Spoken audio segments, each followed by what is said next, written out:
Hello, everyone. This is Outnumbered. I'm Kayleigh McEnany, here with my co-host, Harris Faulkner. Also joining us, former State Department spokesperson and founder of Polaris National Security, Morgan Ortagus, senior fellow for the Independent Women's Forum and journalism fellow for the Steamboat Institute, Kayleigh McEnany, and Fox News contributor and Washington Times opinion editor, Charlie Hurt. Well, we begin here with the ongoing backlash to this year's Olympic opening ceremony. Many world leaders are now denouncing this as a blatant insult to Christianity. It was this moment from the ceremony that invoked the sacred Christian image of the Last Supper. See it there. But it featured drag queens and dancers standing in the place of Jesus and his apostles. Now, some media outlets praise the drag display as a stunning and dazzling display of inclusivity. And First Lady Jill Biden, well, she loved the opening ceremony. So last night was just, it was spectacular. The rain did not dampen our spirits. Every step of the way, I was thinking to myself, oh my God, how are we going to top this? How are we going to top this? How do you top mocking a religion on one of the largest world stages meant to unify the world behind sport and competition?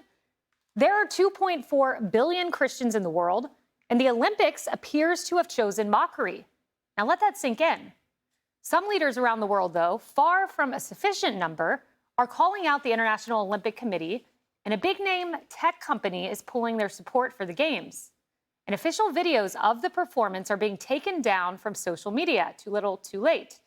An IOC spokesperson offered this apology over the weekend. Clearly, there was never an intention to show disrespect to any religious group. On the contrary, I think that Thomas Joly really tried to really intend to celebrate community tolerance. That was his word yesterday. And looking at the result of the polls that we shared, we believe that this ambition was achieved. If people have taken any offense, we are, of course, really, really sorry.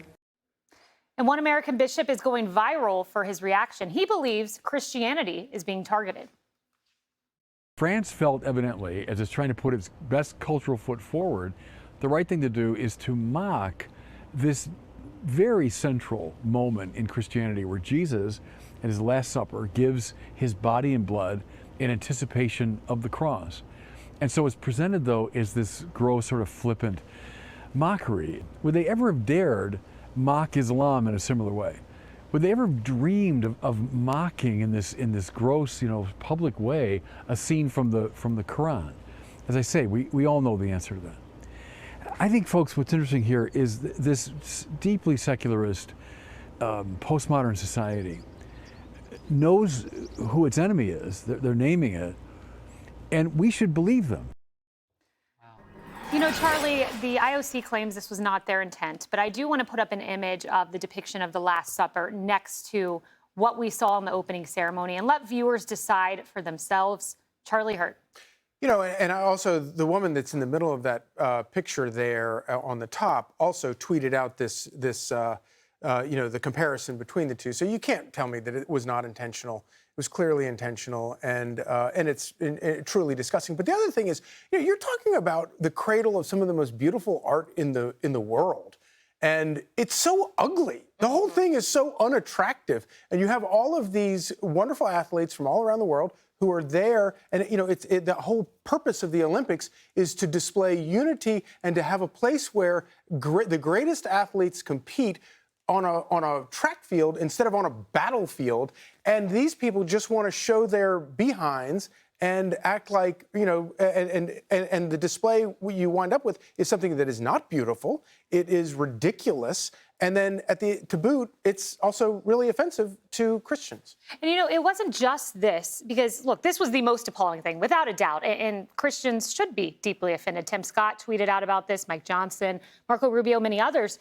But Harris, I remember the 1996 Olympics as a young girl watching the U.S. women's gymnastics team, Dominique Dawes, Dominique Mucciano, Shannon Miller. My daughter was so excited all week. My son, even though he's only 1.5, would run up to the commercials and point. He was even getting excited. And we all sat down as a family to watch this. And it wasn't just this image. It was drag shows. There were sexualized moments. This is about the world coming together, as Charlie said. Yeah, I don't know. The IOC spokesperson said, we checked the polls, ... We did not mean to offend anyone. You mean you had to check the polls on this? And by the way, when did you take a poll? Like while it was happening? and then you waited a while to sort of apologize for it? Look, this really robs every athlete from the spotlight. Right. I mean, they are not the focus. And if they think they are, they need to look at the open of that show and figure out why billions of Christians and those who support us, like our Jewish husbands or friends, right? Yeah. You don't have to be Christian to be, because what you know is they took a punch at us and it's fair game for everybody. Yeah. So I don't really understand what they think they accomplished through that IOC spokesperson, but I will never watch another opening. Yeah, they won't miss my viewership. I didn't watch the whole thing anyway. I was so offended, I turned it off. But I am tuning in for those young men and women who have given their lives as young people, teenage years, to do everything they can to compete and represent their countries. I am concerned about them, and I will watch for them, and I hope that they don't catch whatever it is that the IOC leadership has in France, because it's a disease and it's hateful. Yeah, and it is about the athletes. Kayleigh, when I was watching, if you go watch the 2 hours in full, not just this moment. So let's say, they say they didn't mean to intend to offend with this moment. It kept flashing between beautiful faces of these athletes who have worked their whole lives to sexualized images, even putting this aside. That's not what this is about. The Olympics are iconic, historic, and we celebrate athletes who have done this their whole lives and worked for this moment. This isn't about making a political point. Right, and at best, this could be called a distraction from the true purpose of the Olympics, which is to celebrate the athletes who are there and the countries who are involved. But worse, it is an insult to Christians. And I say this as a pastor's daughter, someone who holds my faith very deeply. And, the most shocking part of this opening ceremony was that I wasn't shocked by it at all. Because not only are the French rude and effeminate, and we're used to this from them, but also we as Christians are so used to now being the laughing stock of the entire secular culture. This is so common nowadays. And, the bishop who made the point, would you do this to any other religion? We all know that answer. We all know that they wouldn't. And we look at the past few years, even here in the United States, and we look at how secularism has made it very clear that it doesn't want any competition. We look at what's still happening to Colorado Baker Jack Phillips, how he's still being persecuted in court for his beliefs. We think about the White House releasing a statement for the Transgender Day of Visibility on Easter Sunday of all days. There are so many examples of Christianity being the target, and Christians need to wake up and realize what time it is. That's a great point. The transgender visibility statement on Easter, that was the timing in the Biden White House. I do want to play the very beginning of the opening with Steven Spielberg's Open. It brought tears to many eyes in my family because I do think this moment that America put out did encapsulate what this was all about. Over the next 2 weeks, you can watch any event at any time, and I promise you'll find your story. Every match, every game, every race, routine round, dual climb will be filled with stories of athletes who've dedicated their entire lives to that one chance, that one shot, one tiny fragment of time that will forever define them. Why not make that the theme? It should be.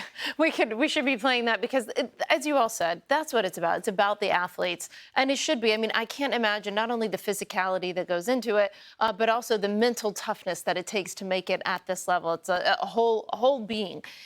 What's interesting to me is I watch, as somebody who does international relations, I watch what our enemies say about us. And one of the common refrains that you'll hear on social media and from the leaders of China, Russia, North Korea, and Iran, what are they saying about us? They're attacking our culture, and they're trying to point out to their people in their country. And this, when I saw this, I thought, this will play right into the hands of our enemies, because they'll be able to say, see, this is what the West does to their religion, to their faith, sort of making a mockery of the things that so many people hold dear. Finally, I would just say there are many Christians and Jews in France. I'm sure many of them were also offended. They are allies and partners in the global war on terrorism. They're with us in NATO. So I want to make sure that we don't categorize the French in their entirety with what some really poor choices that were made. Well, they had to poll somebody. I would imagine they polled some of their own citizens I'm sure and found out it wasn't they popular. must be offended, right? If you're a French citizen, you must be even more offended if you're a French Christian. Well, I've talked to a lot of parents who have some very sad kids because they wanted to watch the opening ceremony, and you deprived them of that, France. So well done. Hey everyone, I'm Emily Campagno. Catch me and my co-hosts Harris Faulkner and Kayleigh McEnany on Outnumbered every weekday at 12 p.m. Eastern, or set your DVR. Also, don't forget to subscribe to the Fox News YouTube page for daily highlights.